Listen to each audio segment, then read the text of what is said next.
नमस्कार। आपके अपने बिरवाल क्लासेज ऑनलाइन प्लेटफॉर्म पर आप सभी का स्वागत है। मैं हूं तरसेम बिरवाल। आज का विशेष सेशन हिंदी के कुछ मोस्ट इंपोर्टेंट प्रश्न जो एग्जाम में देखने को जरूर मिलेंगे।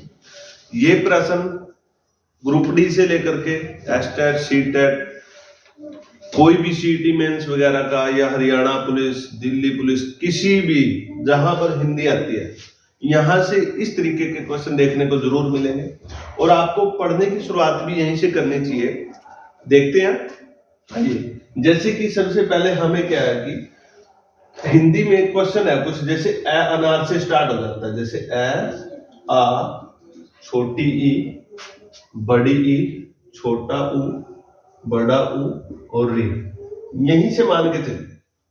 अब सबसे पहले क्वेश्चन हिंदी में जैसे कि ग्रुप डी का क्वेश्चन लगा लो आप, आपसे सिर्फ यही क्वेश्चन पूछा जा सकता है कि ये जो ए है इसका उच्चारण स्थान क्या है, उच्चारण स्थान क्या है। अब बहुत से बच्चे इसमें भी तुक्का लगाने की कोशिश करेंगे। सिंपल सी बात है कि आपसे ये नॉर्मल क्वेश्चन पूछा गया है कि उच्चारण स्थान क्या है। दूसरा क्वेश्चन पूछा जा सकता है आपसे इससे रिलेटेड क्वेश्चन कि जैसे कि ये कौन सा स्वर है, ये कौन सा स्वर है, ठीक है भाई। और यहां से पूछा जा सकता है कि उच्चारण स्थान क्या है, उच्चारण स्थान, ये स्वर पूछा जा सकता है कौन सा स्वर है, कौन सा स्वर है। यानी कि जैसे कि हमारी हिंदी के अंदर ह्रस्व, दीर्घ, प्लुत 3 प्रकार के स्वर हो जाते हैं।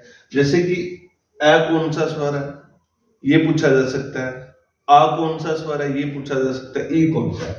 अब हमारे पास ऐसा क्वेश्चन है कि जैसे कि आप ये बताइए कि जैसे ए, आ और ऊ और आई, इनमें से ह्रस्व स्वर कौन सा है, ऐसा क्वेश्चन बन जाता है। ह्रस्व स्वर कौन सा है,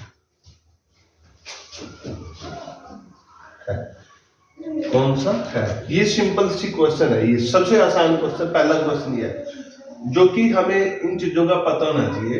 अब देखिए ह्रस्व मतलब कौन सा होता है, ह्रस्व मतलब जो छोटा होता है, और दीर्घ कौन सा होता है वो बड़ा होता है।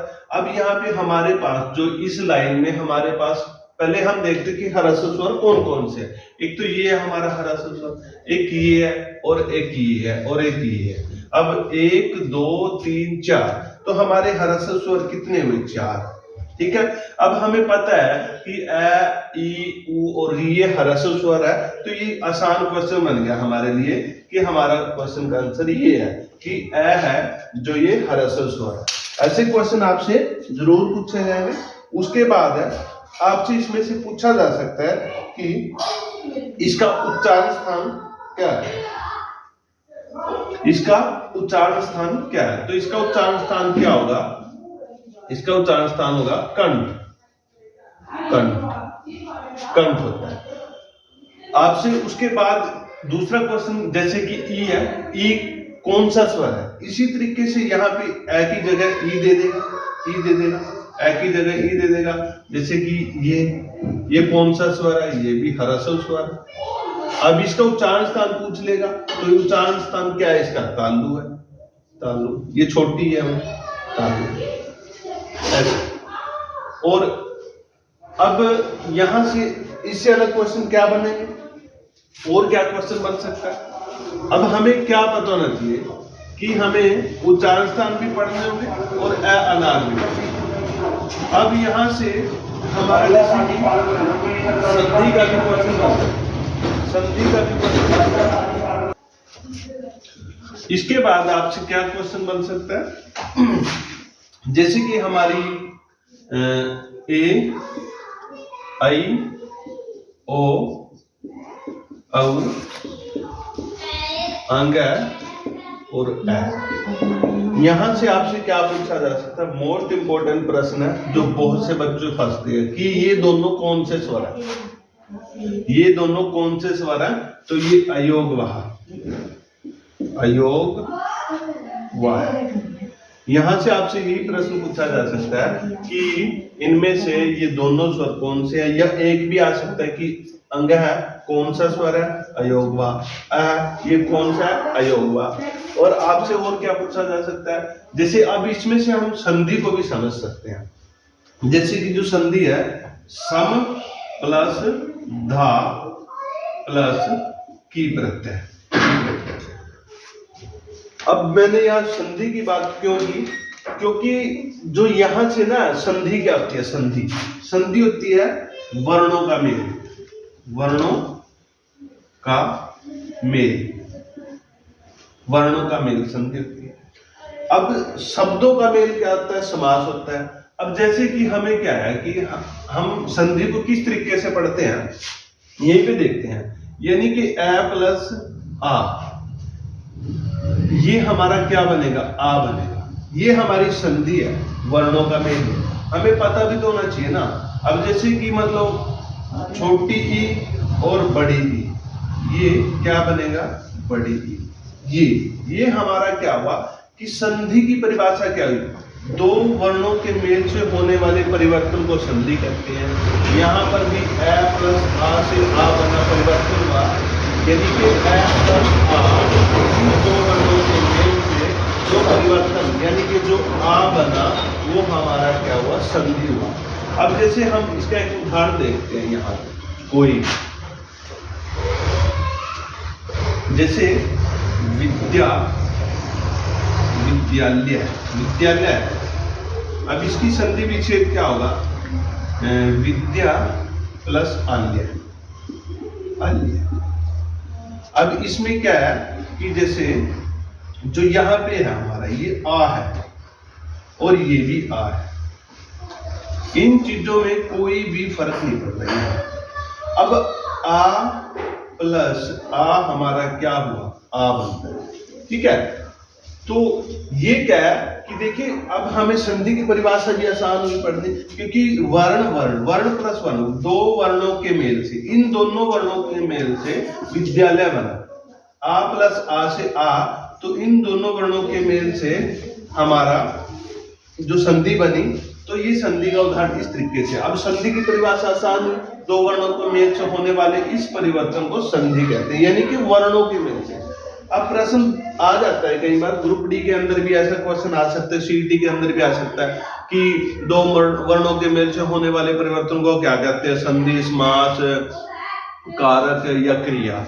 अब क्रिया और कारक का तो हमें पता ही, ये तो नहीं हो सकता, लेकिन संधि और समास में बच्चा अक्सर फंस जाता है, क्योंकि बच्चों को ज्यादातर शब्दों का ज्ञान होता है और शब्दों से रिलेटेड परिभाषा क्या बनती है कि दो शब्दों के मेल से होने वाले परिवर्तन को संधि कहते हैं, जबकि ये गलत हो जाता है। दो शब्दों के मेल से होने वाला परिवर्तन समास होता है। ठीक है भाई, तो ऐसे आप इनसे रिलेटेड, अब आपको मतलब क्या है कि कहने का, हमें अनार आने चाहिए, यहां से हम संधि, समास, उपसर्ग, प्रत्यय सब चीजों को अच्छे से जान सकते हैं। अब देखिए उसके बाद आपसे पूछा जा सकता है कि क्या है, इनका भी उच्चारण स्थान पूछा जा सकता है, इनका भी। अब ये किस किस से बने? ए प्लस ई से बने। ए का कंठ होता है, ई का, ये जैसे कि इसी का लगा लो, इसका ही लगा लो, ए प्लस ई से बनता है ये। ठीक है, ये भी आपसे इसकी संधि भी करवा करके देख सकते हैं, क्योंकि अभी आपसे ये भी क्वेश्चन पूछा जा सकता है कि ये कौन सा वर्ण है? ये दीर्घ वर्ण है, ये भी दीर्घ वर्ण, ये सारा। ठीक है भाई, आपसे पूछा जा सकता है ये कौन सा वर्ण है? दीर्घ वर्ण। ह्रस्व तो नहीं है, नहीं है। अब ये इसका उच्चारण स्थान पूछा जा सकता है, उच्चारण स्थान क्या है? अब ए का तो उच्चारण स्थान कंठ होता है और ई का तालु होता है, तो क्या बना ये? कंठ तालु, कंठ तालु। ऐसे आपसे प्रश्न पूछा जाएगा, जो ये मुश्किल क्वेश्चन बन जाता है। ये सीटी में भी, एस्टेट में भी आता है, और भी एग्जाम है जहां हिंदी आएगी तो ये क्वेश्चन देखने को जरूर मिल सकता है। अब ऐसे ही है, ए प्लस ओ कंठ, और ओ जैसे ओ ऊ किससे बना? ए प्लस ऊ का क्या होता है? ओष्ठ होता है, कंठोष्ठ। जैसे ए प्लस ऊ से क्या बनेगा? ओ बन जाएगा। तो ये इसका उच्चारण स्थान क्या है? ए कंठ होता है, हमें पता है, और ऊ हमें पता है ओष्ठ होता है, ओष्ठ, तो कंठोष्ठ हो, कंठोष्ठ। ऐसे आपसे उच्चारण स्थान पूछा जाएगा, कंठोष्ठ। देखिए आप इसको अच्छे से पढ़िए, और ऐसे इससे बाहर क्वेश्चन नहीं जाएगा कोई भी। अगर यहां से क्वेश्चन आएगा, और आते भी हैं क्वेश्चन, उसके बाद आपसे पूछा जा सकता है जैसे ग्रुप डी के अंदर तो आसानी से पूछा जा सकता है, जैसे क, ख, ग, घ और अंग। आपसे पूछा जा सकता है कि बताइए ये च्वारक है, क्वारक है, टवारक या पवारक। ऐसा क्वेश्चन आपसे पूछा जाएगा कि बताइए ख वर्ण किस वर्ग से आता है, च्वरक से आता है, क्वरक से आता है, टवरक से आता है, पवर्ग से आता है। तो हमारा ख वर्ण क्वरक से आता है। आसान है। उसके बाद आपसे यहां से क्वेश्चन पूछा जा सकता है ख का उच्चारण स्थान क्या होता है, कंठ होता है, कंठ। अब टफ क्वेश्चन क्या बनेगा, घोष और अघोष हो जाता है, जो कि इसमें नहीं बात करेंगे, आपको फिर समझ नहीं आने की। यहां से आपसे पूछा जाता है कि दोनों कौन से वर्ण है, घोष अघोष है, घोष है या अघोष है, ऐसे पूछा जा सकता है।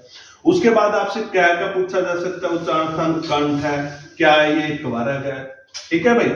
इससे पूछा जा सकता है आपसे ये क्या है, ये अनुस्वार भी बोल सकते हैं इसको, ठीक है भाई। इससे रिलेटेड आपसे ऐसे क्वेश्चन पूछे जाएंगे। विसर्ग होती है जो ये, इससे रिलेटेड भी ज्यादातर संस्कृत में पूछा जाता है, लेकिन कई बार हिंदी में भी पूछ लेते हैं, तो इसका भी उच्चारण स्थान कंठ होता है।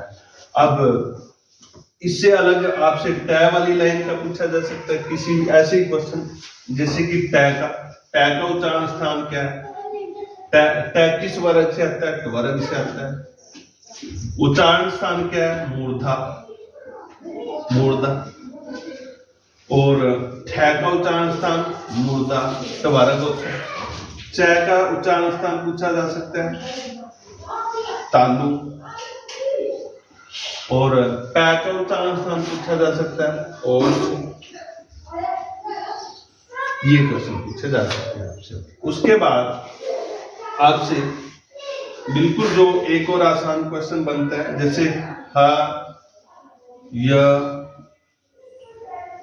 हयव्रत, ये संस्कृत का, लेकिन ये य, व, र और ल, ये पूछा जा सकता है। आपसे पूछा जा सकता है कि इनमें से बताइए ये कौन सा वर्ण है, ये कौन सा वर्ण है, ये सारे के सारे कौन से वर्ण है, ये से भी पूछा जा सकता है। इनमें से एक भी ले सकते हैं, बाकी क्या क्या है, ये च है, इसमें डाल सकते हैं। तो ये सारे के सारे हमारे अंतस्थ व्यंजन है, अंतस्थ व्यंजन, ये ठीक है भाई। ल पूछा जा सकता है, अंतस्थ व्यंजन, और र पूछा जा सकता है, अंतस्थ व्यंजन। इस ऐसे आपसे क्वेश्चन पूछे जाने की पूरी संभावना रहेगी। अब आप इसको अच्छे से पढ़िए, और उसके बाद आपसे जैसे और क्या पूछा जा सकता है, जैसे कि इक्की वाला स है, पेट पटस है, स, ये आपसे ये पूछा सकता है कि इसमें से बताइए ये कौन से वर्ण, ये ऊष्म व्यंजन होते हैं, ऊष्म व्यंजन, ऊष्म व्यंजन, ये पूछा जा सकता है। और आपसे पूछा जा सकता है कि जैसे इसका अक्षय, त्रय, अज्ञ और सरय, इसमें से पूछा जा सकता है कि ये कौन से व्यंजन है, ये संयुक्त व्यंजन होते हैं, संयुक्त व्यंजन होते हैं। कई बार थोड़ा इससे ये भी पूछ सकते हैं, जैसे कि ये ज्यादातर ये पूछा जा सकता है, ज प्लस य से क्या बनेगा, अज्ञा बनेगा, ऐसे का प्लस स से क्या बनेगा, अक्षय बनेगा। ये आपसे इसे ये भी पूछा जा सकता है कि ये कौन सा व्यंजन है, संयुक्त व्यंजन है। आपसे ये इसकी संधि भी पूछी जा सकती है, इन संधि से क्या बनेगा, ये इसका संधि विच्छेद क्या होगा, ऐसे भी पूछ सकते हैं। तो देखिए आपको इन चीजों को जरूर पढ़ना होगा। अगर आपको ये चीजें आएंगी तो आपको संधि, समास, उपसर्ग, प्रत्यय भी आसान होंगे। देखिए अगर आप इसी तरीके से हमारे साथ हिंदी में अच्छे नंबर लाना चाहते हो तो आप हमारे साथ जुड़े रहिए। इसी तरीके से आपको आसानी से जो भी क्वेश्चन, इससे क्या होगा हमारा, जैसे कि हम शुद्ध शब्द आते हैं जैसे कि पेपर के अंदर, तो शुद्ध शब्द भी अब हमें पता है कि ए प्लस ऐसे आ बनेगा। तो जैसे सामाजिक एक प्रत्यय हुआ, उससे जुड़ने के बाद समाज को सा हो जाता है, आगे वाला दीर्घ हो जाता है। जैसे वर्णों के बारे में हम जान सकते हैं।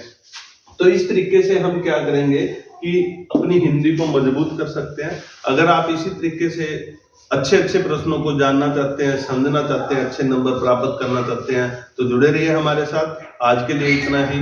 जय हिंद, जय भारत।